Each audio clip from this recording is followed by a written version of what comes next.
Have you ever wondered why some people seem irresistibly magnetic while others struggle to form genuine emotional connections? Love, an enigma spanning eras, cultures, and languages, can feel like an unsolvable mystery. But what if there were just two deep, universal reasons why someone falls in love with you? In this video, we'll explore the invisible foundations that make someone's heart beat for you. Not the superficial cliches, but the archetypal forces at work in the unconscious. Through the lens of Carl Jung's analytical psychology, you'll discover why these two reasons are so powerful and how to recognize them in your own emotional journey. Get ready for a profound journey toward the hidden truth behind romantic relationships. If you believe that love begins in the unconscious, comment below. I choose to know myself in order to love truly. When we say someone falls in love with you for only two reasons, we're entering a realm beyond surface behavior. We're touching the deepest roots of the unconscious. For Jung, love is often a projection, an internal image shaped by archetypes and past experiences projected onto another person. In this sense, the other becomes a canvas onto which we project parts of ourselves that remain unintegrated. The first reason someone falls in love with you, then, is because you unconsciously represent something that this person has lost or never recognized in themselves, their unintegrated shadow or repressed animus. The second reason is tied to the archetypal drive of individuation, Jung's process of becoming who you truly are. When someone sees in you a bridge to their own personal fulfillment, even unconsciously, love arises as a transformative force. In this case, you don't just represent something that's missing, you embody what inspires growth. Here, love becomes a catalyst for an inner journey, not merely an emotional desire. These two reasons, projection of hidden aspects and the individuation drive, explain why some connections feel so intense. It's not just about affinity or attraction, but a deep call from the psyche to evolve through the other. Love, then, reveals itself as both a mirror and a gateway. On a conscious level, we tend to believe we fall in love because of someone's qualities, actions, or specific traits. However, from Jung's perspective, falling in love is often a profoundly unconscious phenomenon driven by projection. Jung defined projection as attributing our own psychic contents to another. In the realm of love, this means what we feel for someone often has less to do with who they really are and more with what they represent within our psyche. When someone falls in love with you, what they're seeing might actually be an idealized image, a construct that doesn't stem from your true essence, but from their unconscious needs. You become a mirror in which they see their anima or animus, the inner feminine or masculine archetypes yet to be integrated. In this scenario, the other is imbued with profound archetypal meanings: the woman as purity, the nurturing mother, the seductive enchantress, the man as hero, the protective father, the mysterious lover. This idealization is so powerful that it creates an intense emotional bond, making it feel like you've found your soulmate. But when the projection begins to fade, which inevitably happens over time and with closer contact, the reality of the other sets in. Often this leads to frustration, as the person no longer matches the idealized image. At this point, many relationships hit a crisis. The passion cools, and what remains is an opportunity. Either the bond deepens consciously, with mutual acceptance and integration, or it dissolves under the weight of broken expectations. It's crucial to understand that projecting isn't wrong.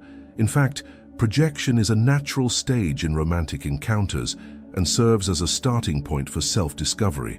The problem lies in staying trapped in the illusion, believing the other is the ultimate source of our completeness. Jung teaches us that true relationship begins when we withdraw our projections and start seeing the other as they really are, with lights and shadows, virtues and flaws. Only then can love mature and become a space for mutual growth. And if you are the target of projection, the same principle applies. By realizing you're being loved not exactly for who you are, but for what you represent, you gain the chance to bring awareness to the dynamic. Instead of fueling the illusion, you can guide the relationship onto firmer ground, where there's room for a genuine meeting of two whole individuals, not two unconscious fantasies. Projection, then, is one of the two main reasons people fall in love with you. They see in you what's missing within themselves, the reflection of something lost, desired, or forgotten, and it's that lack that feeds desire, passion, enchantment. When we understand this, we stop being victims of blind love and become protagonists of a more lucid love, where the mirror stops distorting and begins to reflect clearly. If the first reason someone falls in love with you is the projection of an idealized image, the second aspect delves even deeper: fascination with the shadow. For Jung, the shadow represents all personality aspects that have been repressed, ignored, or rejected for not fitting the image we wish to maintain. It's everything we judge as inadequate, ugly, unacceptable, but that still exists in our unconscious. Paradoxically, it's precisely this shadow that can become a powerful magnet for romantic attraction. Often people fall in love with you because you embody something they don't allow themselves to live. Maybe you're free where they feel trapped, bold where they hold back, vulnerable where they've learned to be tough. Your presence awakens in them a repressed part that longs for recognition and expression. In this context, love emerges as an unconscious movement of reunion with what was lost in themselves.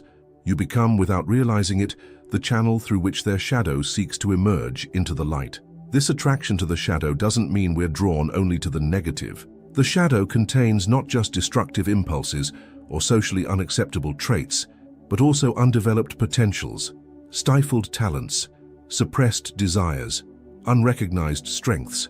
That's why love often feels contradictory. We can feel admiration and fear, enchantment and discomfort toward the beloved. This emotional mix indicates the shadow is at play and that the relationship holds the potential to be deeply transformative if approached with awareness. It's common that, in the early moments of passion, this attraction to the shadow manifests as enchantment or fascination. The person sees in you a mystery, something unusual they can't quite name, yet intensely drawn to. However, over time, if the relationship doesn't evolve to a more conscious level, that very trait that charmed can start to bother. What was freedom becomes irresponsibility. What was intensity turns into drama. What was spontaneity now seems instability. This happens because once the shadow begins to surface, it demands integration, and that's a process that can be painful and uncomfortable. The challenge here is to understand that when we fall in love with the shadow, we're not really loving the other as they are, but responding to an unconscious call to reclaim parts of ourselves left behind. The other becomes a portal for us to become more whole. This is the beauty and complexity of relationships that touch the shadow. They confront us with what we need to face, even if it challenges us.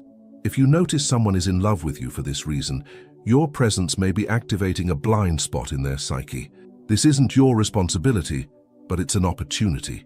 By recognizing the role you play in this dynamic, you can choose whether to keep fueling this unconscious projection or to open space for a more authentic relationship where the other can courageously face their shadow. From Jung's perspective, to love is in large part to embrace the task of becoming whole, and this necessarily involves encountering the shadow. When someone falls in love with you because you connect them to something they've repressed, love arises as a chance for healing, but only if it's welcomed with lucidity, maturity, and a willingness to dive into what's difficult. Fascination with the shadow, therefore, is the second great reason why people fall in love with you. And perhaps by realizing this, you begin to wonder, which parts of me attract so strongly?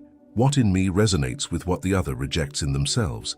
And most importantly, am I willing to sustain this mirror? Or do I choose to protect myself from relationships that don't come from a real encounter? Jung's analytical psychology invites us to see love from a radically different perspective than common sense offers.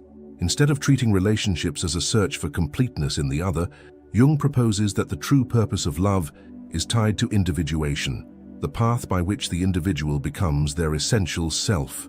In this sense, romantic relationships aren't just emotional or physical encounters, but archetypal experiences with the potential to transform us profoundly if lived consciously. When someone falls in love with you because they see in you a bridge to their own inner fulfillment, what's at stake isn't just desire, but an archetypal need for psychic evolution. Love then becomes a mirror that reveals both what's missing and what needs to be developed within each of us. This dynamic turns the bond into something greater than the sum of two individuals. It becomes a sacred space where wounds are exposed, fears confronted, and potentials awakened. Individuation is the movement of integrating internal polarities, conscious and unconscious, reason and emotion, masculine and feminine, light and shadow. True love, in this context, is that which facilitates this integration. That's why the most significant relationship in someone's life often isn't the easiest or most stable. but the one that provokes crises, internal upheavals, and personal revolutions. These transformative relationships are painful, yet essential. They reveal who we truly are, not who we wish to be. When the other appears as a symbol of something you lack, whether courage, freedom, tenderness, or intensity, they're embodying a psychic aspect of you that hasn't yet been lived. Through the relationship, this part can be activated and, if there's willingness, integrated into consciousness. To love, then, is an alchemical work. The friction of differences generates heat, and this heat produces transformation. It's as if love were a symbolic furnace where unconscious aspects are purified and reintegrated. But this journey isn't guaranteed. Many relationships get lost in idealization, projection, and resistance to change. For love to become a catalyst for individuation, both partners must be open to self-knowledge. It takes courage to face the discomfort that arises when the other reveals our contradictions, limits, and wounds. Loving isn't just about enjoying the other's presence, but also about holding the mirror they represent, and not shattering it when the reflected image becomes hard to face. At the same time, loving someone in the process of individuation is an intense experience. You feel like you're witnessing the emergence of a new identity, a kind of psychological rebirth. This demands respect for the other's time and space, patience with periods of silence, and understanding in the face of emotional swings. Love, in this case, isn't control or possession, but presence, a commitment to stand by as the other finds themselves.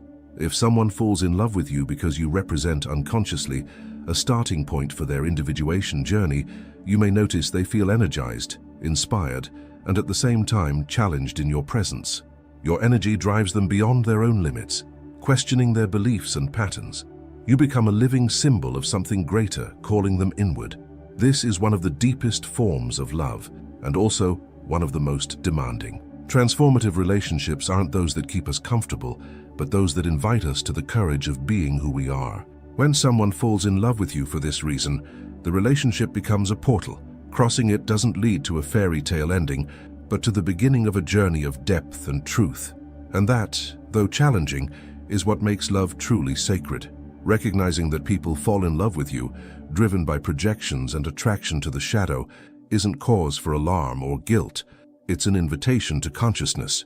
Jung's analytical psychology shows us the unconscious is always active, shaping our choices, relationships, and affections.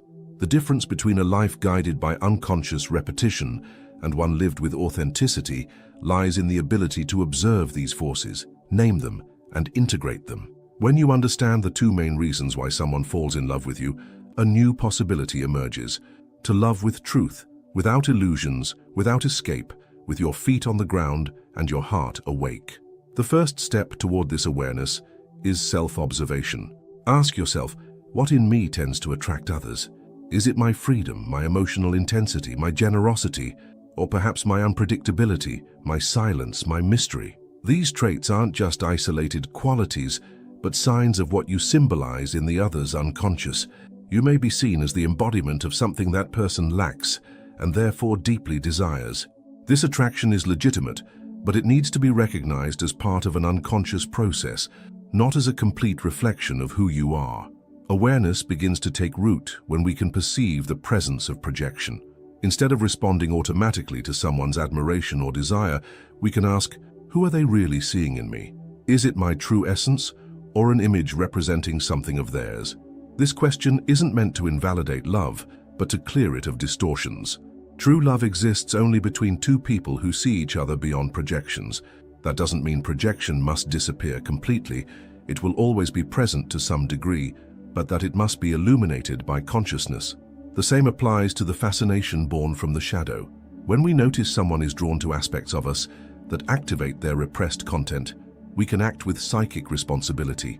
This means not deliberately feeding the idealization, nor assuming the role the other projects.